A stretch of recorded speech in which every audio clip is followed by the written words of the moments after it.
transitioning, and they wouldn't talk except for one person. Steve Jackson edits the Australian's media diary. And Steve, if you thought Carl and Jackie O, the radio show was good, Carl versus Jackie O, the court case is going to be even better. The courtroom drama is going to eclipse anything they did on their radio show. It's going to be bigger than Ben-Hur. Yeah, so what's happening? You're reporting today that ARN is considering calling Jackie O as a witness against Carl Sandilands. That's what they're planning to do. So we'd all wondered what had happened to Jackie O in this. She'd come out previously and said, hey, look, there's a little bit of misunderstanding about my role and what's happened with me in all of this. And then all of a sudden she went quiet again. And it turns out, according to my sources, she has actually tipped an absolute bucket on Kyle Sandilands behind the scenes when she first went to management. And now they're planning on calling her as their star witness and pitting Kyle and Jackie O against each other in court as they try to get their way, as they try to worm their way out of this $200 million lawsuit. Yeah, so Kyle is suing for $85 million, the balance of his contract. And this is the part of a court case where the lawyers do something called discovery. They try to work out what they've got, who they can call as witnesses, what they can get from the other side in terms of emails and text messages and so on. So they will be seeking all of Kyle's communications with Jackie O throughout time.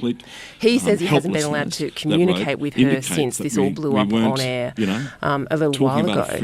What do they think Jackie O would say in court that would help them? I mean, this is the problem, right? You don't do discovery unless you have some sense of what you're going to find, because it has a nasty habit of uncovering all sorts of unwanted information. So from ARN's point of view, they know what Jackie O's full complaints are, and they've alluded to it in court. Tom Blackburn SC, who's the senior silk representing ARN, has said this isn't limited to what Kyle said on air on February 20 on their last show together. It's not just about that 10-minute tirade where he attacked her professionalism. She's not just said, I can't work with Kyle because he's had that one blow-up.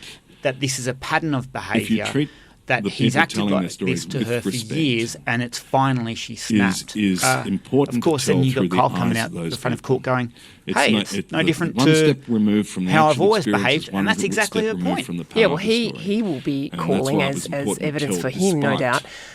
Countless exchanges where he has had a go at her, where she's had a go at him, where they've both participated in some kind of revolting stunt or other, asking a 13-year-old girl if she's had sex, or getting people to urinate and guess who's making the sound. I love it when courts get into this really sort of unedifying matter and barristers have to say, well, Your Honour, there's a program known as Kyle and Jackie O, and this is a skit on the show about urination. My learned friend has strictly adduced who was urinating at the I mean, the point that Kyle will be making is that this was what ARN was buying from these two as contractors. And that's what makes it different from a normal employment law matter, right? Normally an employee would be able to say, I've been dudded in some way, I've been unfairly dismissed, or I was bullied, or something along those lines. Contracts are much more complex, aren't they? ARN was contracting these two individuals to deliver a product called the Kyle and Jackie O Show. Now, they can't deliver that. Surely ARN is right that Kyle has failed to deliver the product. Yeah, they are right. He's saying that obviously he's not getting those stories anymore. Happy to turn up and do it on his own. He's happy to work with any co-host they throw at him. So he's trying to come up with solutions. The problem he has here, and it's quite devastating from a human... when I put the journo media gossip writer cap to one side for a moment, you go to the yellow press, because that's the one, and I don't mean in a tabloid sense, but it reflects more accurately 27 years of text messages, 27 years of emails, 27 years of, let's face it, there's going to be jokes, there's going to be remarks about colleagues, there's going to be all this unsavoury, unseemly communication and correspondence between them that when read out in black and white in court is going to seem devastating to both of them. This is why these matters often settle, isn't it? Because they might be saying unpleasant things to one another, or joking in an unpleasant way about politicians or business figures or celebrities, but they also might be agreeing that the boss is an idiot, or the company is stupid, or gloating about how they can't believe ARN signed a $200 million deal with them in the first place.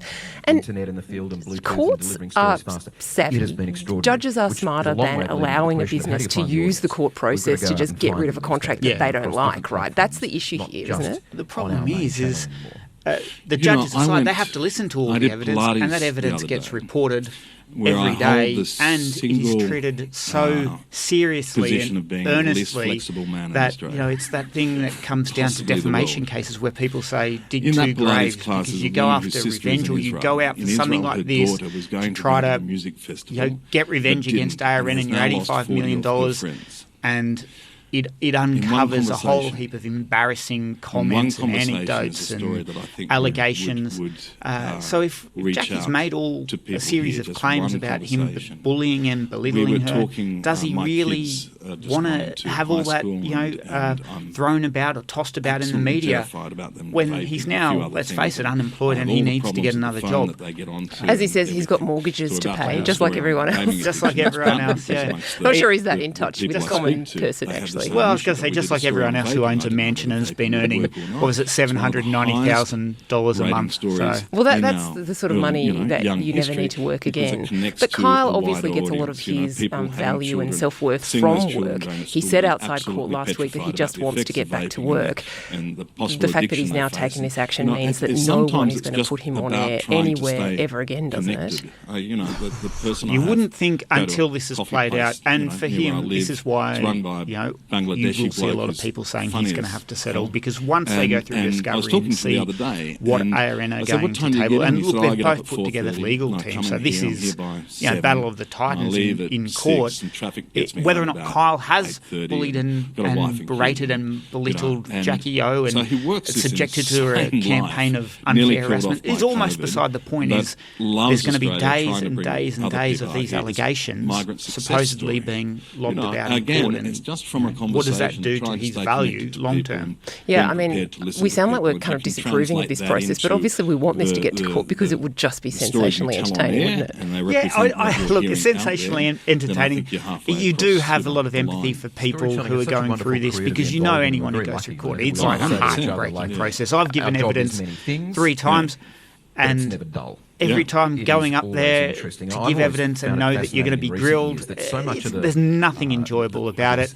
And none of those cases were even really about me. So, it's one of those things that I do feel sorry for both of them. Yes, I will be there. Yes, I will have my popcorn. And yes, I'll be telling everyone every little snippet that I can find out about it, but at the same time, I do not envy either of them. Oh, for humanity. Well,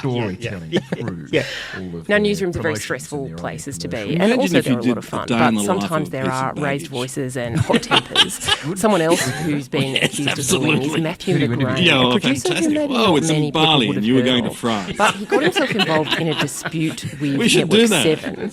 Now that's been resolved. What's happened trust there? me, that's about how the editorial exactly process works. We're sort of talking about with the Kyle Sanderland's situation with ARN. About 2 hours he sued that's actually a really bad Channel idea, 7 but anyway, for what he claimed was unfair treatment. I'm mindful that we've been talking that they'd overlooked an injury, that he'd been overlooked for a promotion that he was entitled to at Sunrise. And next thing you know, they've gone through all his emails, they've spoken to all these colleagues, and they've come up with their argument, their defence, which is he's a misogynist and a bully who picks on women in the newsroom. Again, untested claims, but it's aired publicly for the first time last month. All of a sudden, the case is quietly settled. I'm told he's now leaving without very much money. Because, that is just going to be devastating to his reputation, even having those allegations played out. There's also these unseemly claims about him using the ABC's flagship, investigative show as a bargaining chip in his own personal compo club. Yeah, he brought this into the public domain by appearing in a story by Louise Milligan on Four Corners, which was basically about how evil Network 7 was. And it's very unusual in that kind of report to have a source or an on-camera interviewee who is still working at the organisation, isn't it? That's very rare. It was a great get for Louise Milligan, but he's remained employed all this time. It's quite remarkable. Well, Milligan actually managed to get, I think, 3 maybe even 4 people who were still working at Seven, having spoken to employment lawyers, they often say that the worst contracts in Australia are ones that you sign with a television network.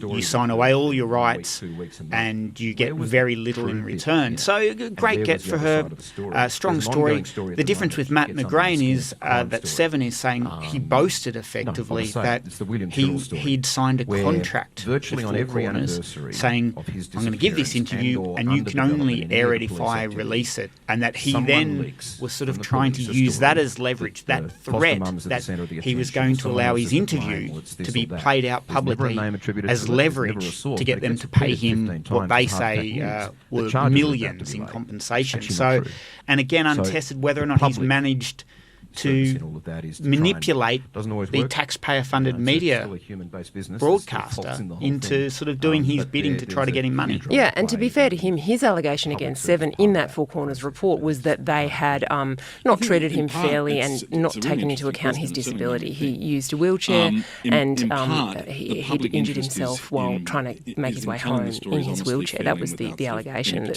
Seven didn't really care. Right? Either way, it's a really sort of sordid dispute that shows you, in no uncertain terms, exactly what Kyle Sandilands will be looking at when it comes to trying to take on a big media organisation. And Jacko, I can't let you go without asking for an update on the Amber Sherlock situation. This is, of course, the lady from White Jacket Gate, the former weather presenter who was threatening to sue Channel 9 over sacking her around the time of her 50th birthday, calling them ageist and sexist. She's had more to say during the week. What's happening there? Oh my God. I've got to tell you, at the moment it feels like, put your hand up if you're not trying to sue a media company. Everyone's having a crack. She's claimed that Nine is both ageist and sexist. Obviously, Nine is defending that, but the allegations themselves haven't gone down well with her colleagues because what she's saying is ageist is that there are younger women who weren't quite as experienced as her or were being given favourable treatment because they're only 39 as opposed to 49. What I'm being told by management in there is no, these young women or younger women weren't being given preferential treatment. Her job was made redundant. It's now being filled by 4 different people taking turns. So there's no one has been given the job. But that also these reporters who are filling in as weather presenter in Sydney, all really experienced, all multi-skilled. So to suggest that they were given favourable treatment just because of their age is incorrect. On top of that, she said that Fiona Deer promised her a job there for life and that she'd wheel her out. I'm not sure why she thought that might be some sort of binding verbal contract, but there you go. Yeah, I mean, to her credit, Amber Sherlock is an expert weather presenter. She's a great talent on TV. I saw her every night on 9 News for literally decades, and I found her very impressive as a professional. But yeah, this is the most awkward thing in her claim is that she sat down with head of news Fiona Deer in a cafe downstairs at the North Sydney headquarters of Nine, and Fiona said, "Oh no, your job's not at risk." Late last year, I feel for Fiona Deer because Fiona Deer probably wouldn't have known that job was targeted for redundancy, and even if she had, she couldn't have said so. No one is crazy enough to go, Claire, you got a job for life. Hey, next week we're going to sack you. That stuff like that just doesn't happen. But it's also not a binding contract. It doesn't mean anything. If you tell me that I deserve a pay rise, it doesn't mean I march into payroll the next day and go, Claire's promised me the pay rise, where's the form? It's just it's a nicety, it's a pleasantry. What does it mean? Nothing, as Amber's found out. Well, Jacko, I can assure you that as far as I'm aware right now, you are not about to be replaced by some hot young 25-year-old. Good luck to them. Thanks for joining me. All right, thank you for having me on. Pretty much on every story.